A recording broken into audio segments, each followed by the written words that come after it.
Good day, folks. This is Greg Judy at Green Pastures Farm. It's kind of a blustery, windy night, and trying to get close to some of these new babies. There's two of them over there pushing heads against each other. They're already starting to spar. Might be two little bulls. See them? Those calves are only like 4 days old. They're already figuring out who's the boss.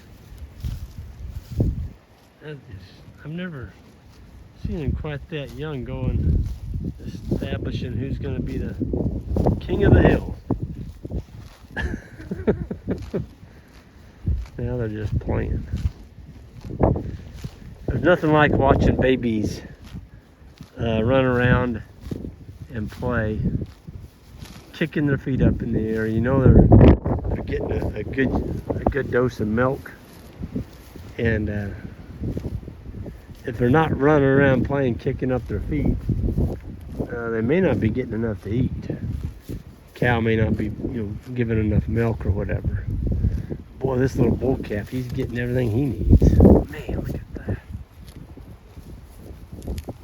He's just a day old. He's about 24 hours. Man, he is a beaut. He's a bruiser. Mom, gotta go around the other side and suck those teeth out.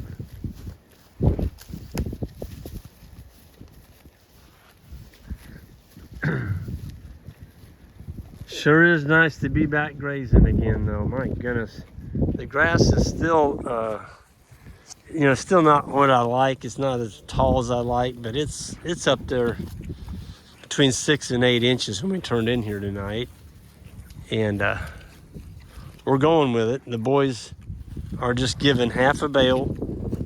There's about 290 head in here. There's Grandma. Oh, I checked Grandma's daughter tonight, and she's definitely going to be calving. So we'll see how she compares to Grandma. She stays in the herd and has a calf on schedule like Grandma did. I hope she does. She's a friendly thing. There's a grass-fed steer. I went through and counted. Some of the steers will be processing in June. We've got a date at the processor for some of those. That's a Murray Gray cow right there. But we fenced the pond off. We don't let our cattle in the pond. This is a little frog pond that for probably 70 years allowed cattle in it, and we just haven't dug it out yet. We've got a pond within 100 yards of it, so it's kind of low priority right now. Boy, this wind.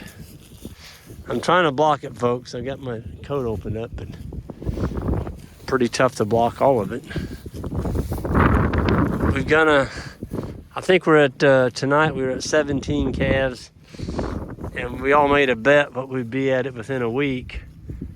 I think I guessed at 30. I think we're gonna meet that. Maybe more. I think we had 4 today. Anyway, this is a pond. If you let them in there, all they're gonna do is muck that up, and they'll be wading out in there, and it's just a mud pit.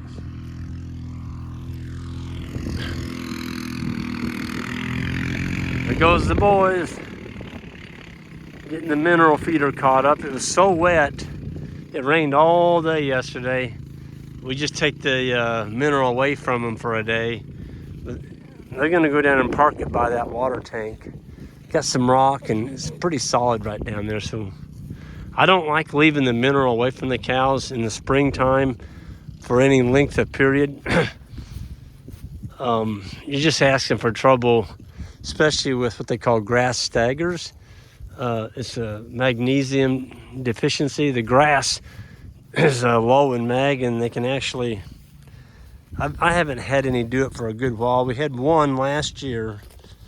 I think she was about a 500-pound heifer, and she just started shaking. She just fell over on the ground, just shaking real bad. And I tell you, these cell phones and Google or something else. I just Googled it real quick what to do, in emergency case, because I didn't have anything to inject her with. And they said, well, there has been some success by taking a handful of sea salt and sticking it in her mouth. And you know what? The boys they jumped on her. She was already on the ground. She was trying to get up, and they held her down. And I had a handful of sea salt out of the mineral feeder. I just stuck it in her mouth. And she didn't like it very well, but I gave her a good dose of it. And you know, within about 30 to 45 minutes, that heifer was back grazing. And she was a little unsteady on her feet, but she didn't die. She got all right. So just kind of sharing that with y'all. If you have any sea salt, I can't guarantee it'll work on yours, but it worked on that one. Man, I tell you what, I'm ready for spring, and these cattle are ready for green grass. So we're just going to give them half a bale. Just give them a little bit of dry. There's no dry matter in this paddock. This has all been stripped, grazed off back with the bulls, probably at least a month and a half ago. No, 2 months ago. Anyway, we're going to give them a little dry matter. I looked at some of the manure paths, and you know, they're not stacked up like I'd like. Some of them are, but probably 50% of them are a little bit loose for me. And so they're eating this very, very high protein grass. And they just need a little bit more dry. So there's a cute little calf. She's got a little star on her head. This year we're actually ahead on heifers. For the last couple of years, it seemed like the bulls. That's a little bull right there. We're ahead on heifers. I think it's like we've had 10 or 11 heifers and 7 bulls. So, and it could switch tomorrow. It's just, you know, at the end of the year, it's usually pretty close to 50%. I did have a friend that used a bull, and he threw a lot of heifers. It seemed like he was up to around 70% heifers. So if you're trying to build a herd and you got a bull that's throwing 70% heifers, that's when you'd probably want to keep.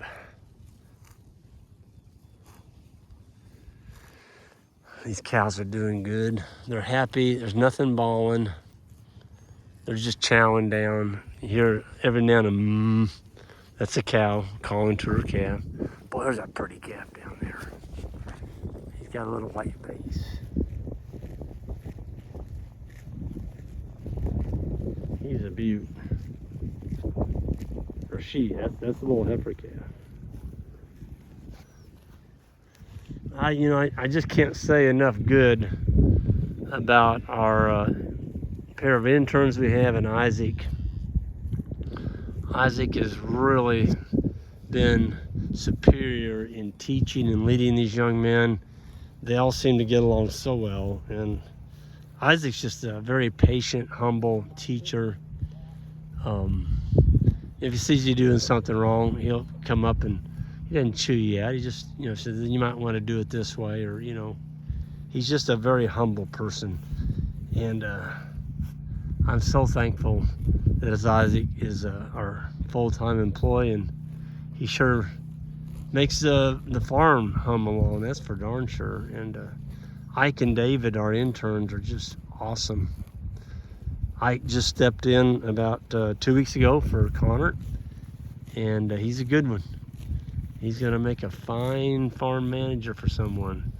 And David started in December. He's a good one. So, our process of picking out interns, we usually pick out 4 to 5 out of the numerous applications we get. We bring them in and we work with them, 3 to 4 or 5 days, and then we pick. And of course the boys get to work with them. The applicant actually stays with them in their intern house. And so they get actually a lot more exposure to the applicants than Jan and I do. And I don't know, I should find some wood somewhere and knock on it. That old saying, knock on wood, we've really had some good ones. And it just makes it nice when you have young men that are excited about what we're doing here, and they've got a bright future in front of them. So I'm going to go ahead and sign off here. It's a beautiful evening. I think Jan told me today we're down to, I think there's only like 13 slots left now in the advanced grazing school. So there's also, we're going to be, it's the first time I've announced this, but we are going to be having an online auction in May with our macho bulls, between 4 and 5 of those. And that will be on our website, greenpasturesfarm.net. It's an online auction. And I'll be doing a video on those guys here and just kind of showing you what we have.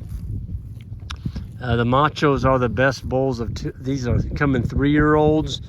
We kept them another year just to use their genetics. Another year on our cow. That's how good they are. And we don't need them now. We've got a bunch of young bulls coming on, so we're gonna let somebody start their herd with some of our better bull genetics. So, boy, look at that cow. Folks, this is the kind of cow that make you a ton of money on grass. She is a beaut. She's probably around 1,100. She'd be on the top range of our cows. Most of these cows out here are 900 to probably 975. Just perfect size. Anyway, I'm going to get out of here, folks. Everyone have a good one, and we'll see you down the road.